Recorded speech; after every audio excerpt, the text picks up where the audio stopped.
What's up, everyone? Welcome to the Power Play with CJ. I've talked about this a lot over the last 2 years, ever since the rumors kind of came to fruition. But given that we're 9 days away from the 2016 free agency beginning, and Steven Stamkos is still very much on the market, if you will.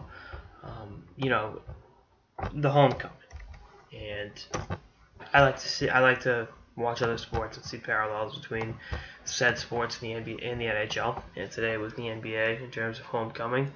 Obviously, Stamkos' homecoming would be Toronto. I don't know, explain that to you guys.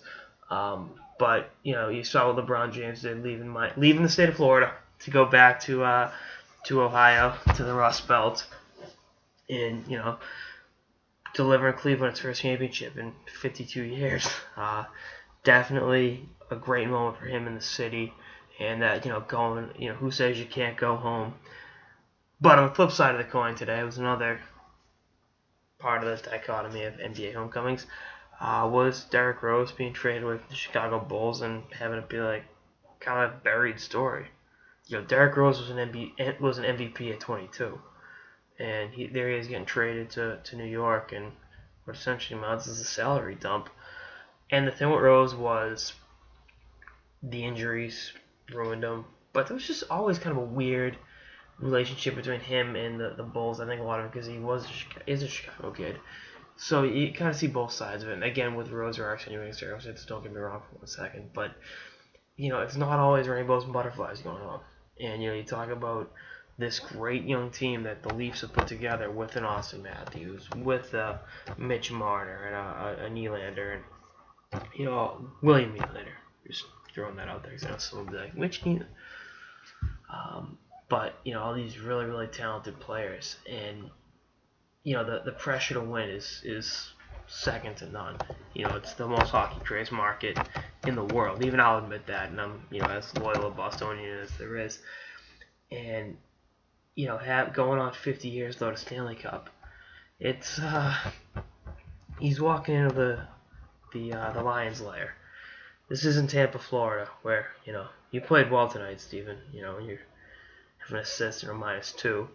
It's in Toronto. It's, what the fuck? And it's a more rabid fan base, and they're hungry for a winner. And I don't think the homecoming thing should be the singular reason Stamkos signs the Leafs if he does choose to sign with the Leafs. I think he needs to look at every option.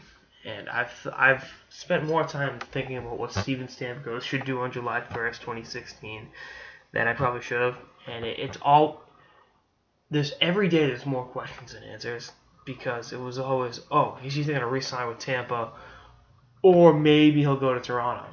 And then, when Tampa played so well without him, and you looked at the restricted free agents on that roster, and it became like, maybe it's in Tampa's best interest to let him walk, much less, maybe they don't want him. And I don't think you throw a 60-goal scorer out with the bathwater, but, you catch my drift.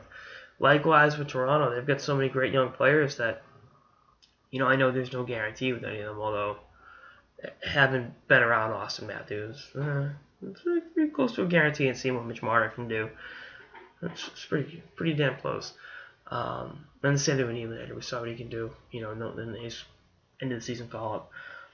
But neither team is exactly like knocking their socks off to get Stamkos. I mean, the weird thing was if he leaves Tampa on July 1st, I think Steve Eyes would be like, lost a 60-goal scorer, sucks. But life would go on. And the same thing with Toronto. I think it'd be cool to land him, but I don't think they're going to be, throwing themselves, in a tizzy if they don't land him. Which means now all the, wild card teams, I guess, in a weird way, become the front runner. Buffalo is supposedly going to go all in on him. If they didn't trade for O'Reilly and Evander Kane last year, maybe. But given the fact they traded for those guys, they're locked up. Eichel, Reiner, Ristolainen needs a new deal this year. Eichel and Reiner will need them 2 years. How much do you want to invest? $10 million in a guy that's coming off, the blood clot injury, or blood clot problem, I don't know what the official medical term is. Detroit really wants him, but that Pavel Datsyuk $7.5 million salary hold is gonna hold them back. Now, could they dump that in the next couple of days? Absolutely, but we'll see. How that affects their game plan going into free agency. I mean, Calgary's supposedly in the mix. I mean, I think any team would be lucky to have them. Obviously, I think Brooklyn's definitely in the New York, Brooklyn, however you want to call them. They're definitely in the mix. So, and I'll talk more about it the next 9 days. But I can't pick a front runner. There's a lot of pluses, minuses with a lot of teams in the league, and it's so weird to have a great player going to free agency and be like, oh, I can't pick one team that's like head and shoulders above the rest.